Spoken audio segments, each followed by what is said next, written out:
It all began in December of 1966, deep in the heart of Africa, when a strange flower buried within the Indapaya ruins yielded something extraordinary, something ancient. From that moment forward, Oswald E. Spencer saw not just a discovery, but destiny. Alongside his trusted colleagues, Dr. Edward Ashford, a nobleman scientist obsessed with legacy, and Dr. James Marcus, a virologist genius with a thirst for control, they unearthed what they thought would become the foundation of the new era, the progenitor virus.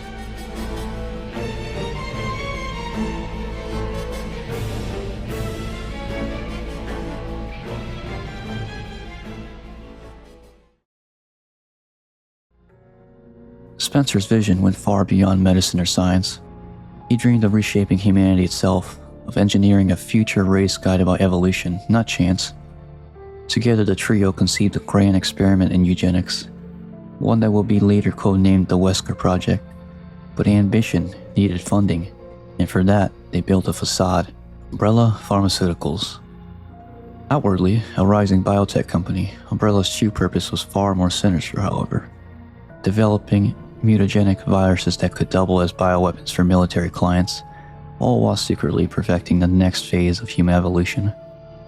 Each man pursued his own path in research. Spencer worked from the shadows, manipulating funding and influence. Ashford conducted progenitor research into the icy corridors of his ancestral estate. And Marcus, ever the maverick, delved into the virus's more grotesque potentials from his underground facility. It was during this period in the late 1960s that the new branch of research took form, the tyrant virus, or T-virus. Unlike the progenitor strain it was born from, the T-virus was not a single entity, but a family, an evolving series of viral variants, each shaped by its creator's intent. These strains were developed in parallel, independent of one another, often without coordination between the teams, yet collectively, they brought Umbrella closer to its dark promise, a world ruled not by the weak, but by the genetically superior. Tucked away in the misty Arklay Mountains, the Arklay Laboratory became Spencer's chosen testing ground. A remote fortress was secretly thrived. It was there that his researchers first experimented with Type A and Type B strains of progenitor virus, hoping to coax stable mutations in viable research. But the project slowed, the data unreliable, and progress frustratingly inconsistent. Spencer, a man who tolerated neither failure nor delay, grew increasingly delusioned with the direction of the project. Though details remained scarce, lost to time, or buried by Umbrella's own hand, they believed that Spencer resorted to sabotage. He quietly ordered operatives to steal data from the labs of his fellow founders, intent on accelerating his own vision by any means necessary. By 1978, the original iteration of the T-virus being developed at Arklay had been abandoned entirely. Files were sealed, experiments halted, and the lab's focus shifted. But the spark of the idea of engineering a virus that could mold humanity into something greater would not die. Far from the humid jungles of Africa and shadow labs of Arklay, Edward Ashford conducted his own research in a place of cold grandeur. His ancestral estate nestled deep in the European countryside. Within those stone walls, history and ambition converged. Ever the idealist among the founding trio, believed the T-virus could elevate mankind without forsaking its soul. But ideals meant little to Oswald Spencer, whose patience had worn thin. In 1968, Spencer made his move. A calculated outbreak was triggered within the Ashford lab. An accident no one could prove. The virus claimed Edward's life, and with him, the heart of the Ashford line. Research ceased, and the sounds fell over the estate. It would remain that way for years. But Spencer had underestimated what legacy truly meant. In the 1980s, a child prodigy emerged from the shadows of the Ashford bloodline. Alexia Ashford, just 10 years old. She was no ordinary heir. She was a genetically enhanced clone of Veronica Ashford, the family's long-dead matriarch, brought back not by chance, but by the hand of science. Brilliant, ruthless, and possessing intellect far beyond her years, Alexia resumed the project her predecessor had died for. Rather than refining the existing virus, she sought to reinvent it, drawing on the traits of the parasitic virus found within the queen ant, which she called the Veronica virus. Alexia performed a radical splice, fusing it into the progenitor genome. The result was terrifying and beautiful. The T. Veronica virus, a strain unlike anything Umbrella had seen before. In 1983, Alexia took the ultimate step. To synchronize with the virus on a cellular level, she placed herself into cryogenic suspension, frozen at times to allow the mutation to unfold within her. From the outside, it appeared as though her arrogance had destroyed her. Another Ashford lost to the virus. But those who believed she had failed would one day learn Alexia was not dead. She was evolving.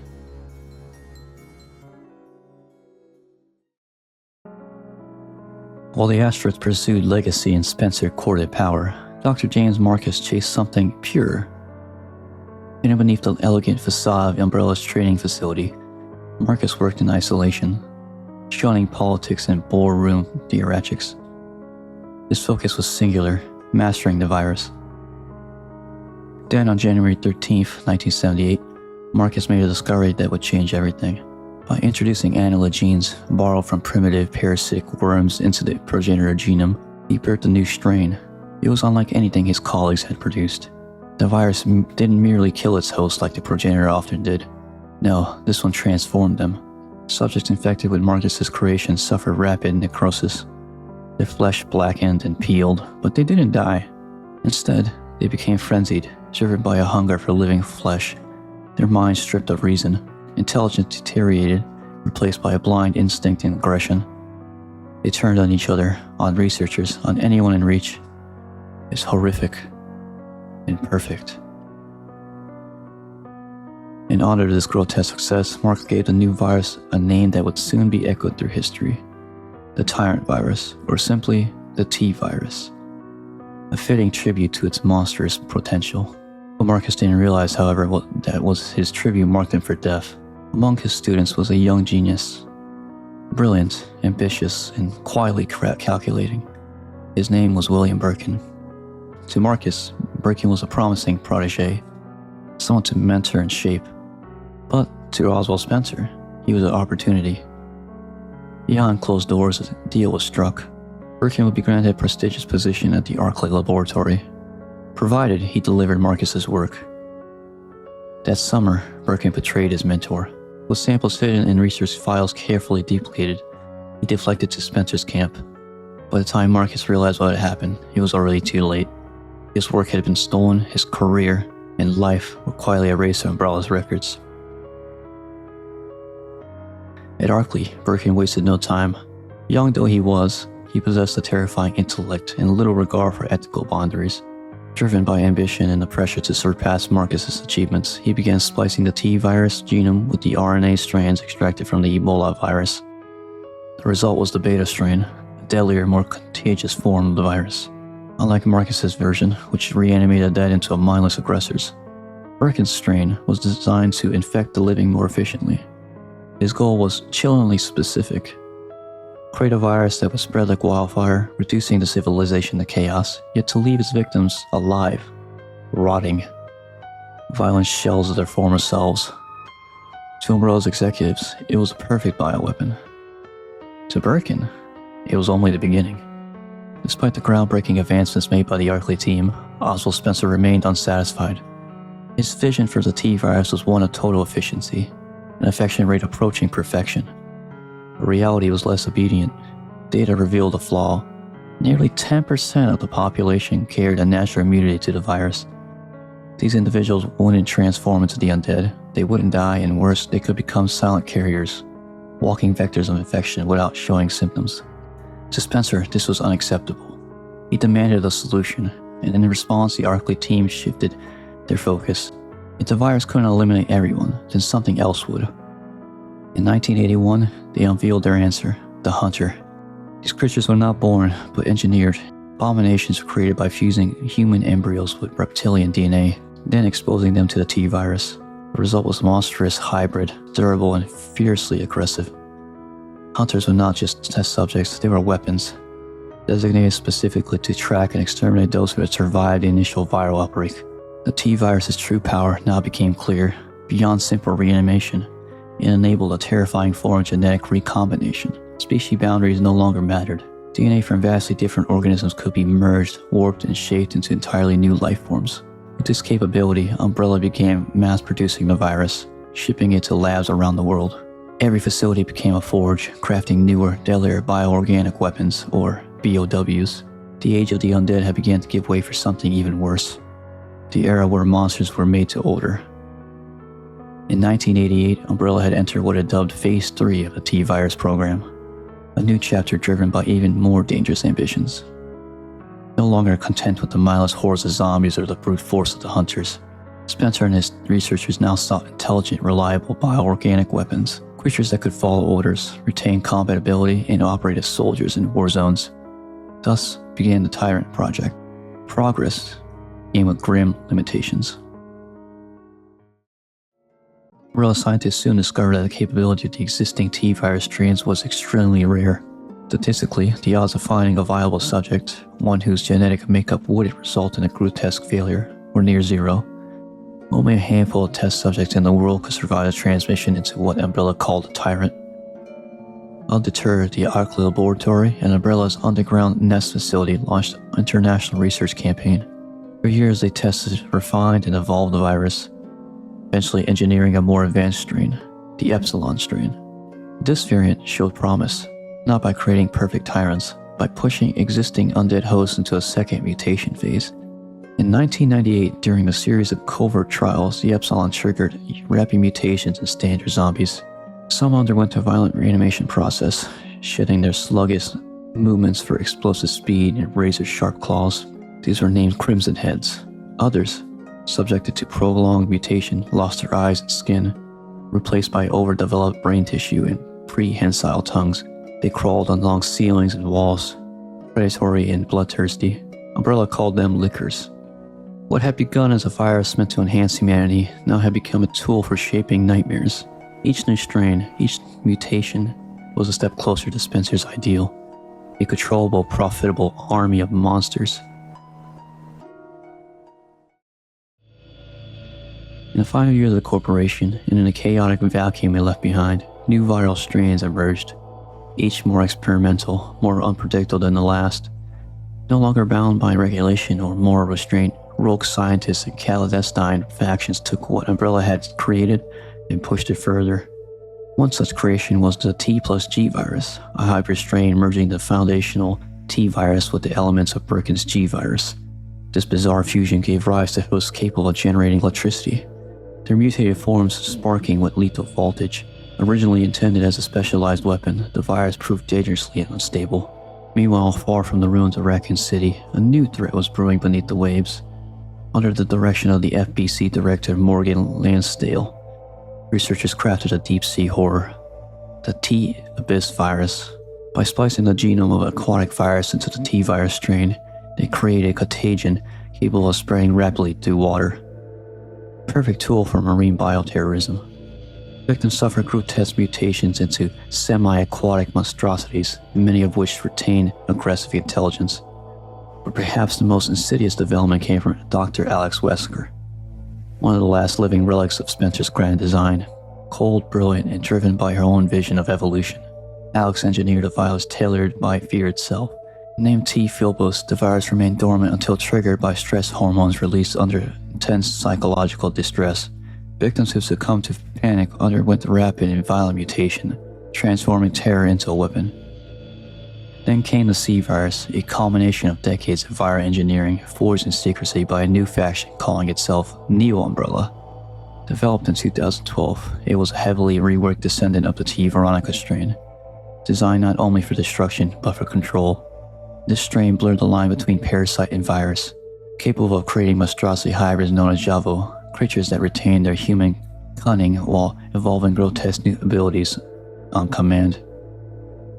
The world had entered a new era of bioterrorism, one no longer led by corporations but by ideologies, by rogue states, and by those who saw viruses not as weapons of war, but as tools for reshaping humanity.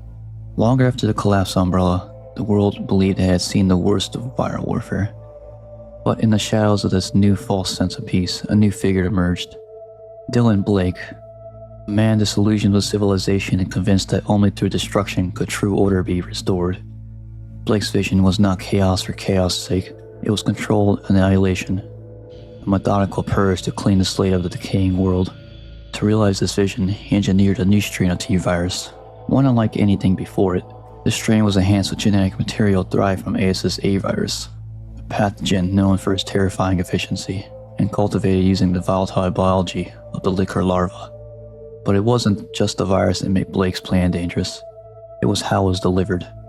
The reluctant assistance of Dr. Antonia Taylor, a robotics specialist forced into compliance, Blake oversaw the development of the experimental mosquito drones.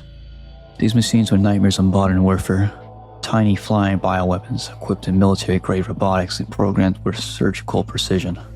Each drone carried a microdose of the virus, designed to infect specific individuals without causing mass spread. Unlike its predecessors, this new T-virus strain was non-transmissible. It did not leap from host to host like a wildfire. It could be contained, controlled, and if necessary, eradicated. Infected targets could be euthanized before mutation fully set in, ensuring no widespread outbreak. In Blake's mind, it was the perfect weapon. Selective, quiet, and irreversible. A virus tailored not for global catastrophe, but for surgical revolution.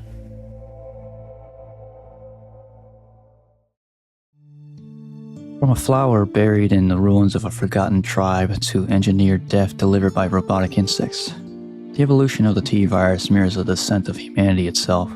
Driven by ambition, shaped by betrayal, and weaponized through fear, what began as an experiment in controlled evolution became a spiral into monstrosity, birthing horrors that defied nature and morality alike. Umbrella may have fallen, its founders dead or erased from history, but their legacy remained, embedded in the DNA of every creature twisted by viral tampering, and every shadow lab still chasing the dream of engineered perfection. Each new strain, each experiment, was a step further into the abyss. No longer a tool for progress or even war, the virus became a reflection of its creators. A virus not of flesh, but of ideology. Those who came after, like Alex Wesker and Dylan Blake, were building weapons. They were crafting visions of the future through infection and mutation. The age of Umbrella was over, but the virus lives on. Not in labs or in vaults, in minds, in ideas, and a simple, terrible question that refused to die. What if we could make something better? And somewhere, in the flickering lights of a hidden laboratory, someone is still trying to answer that question.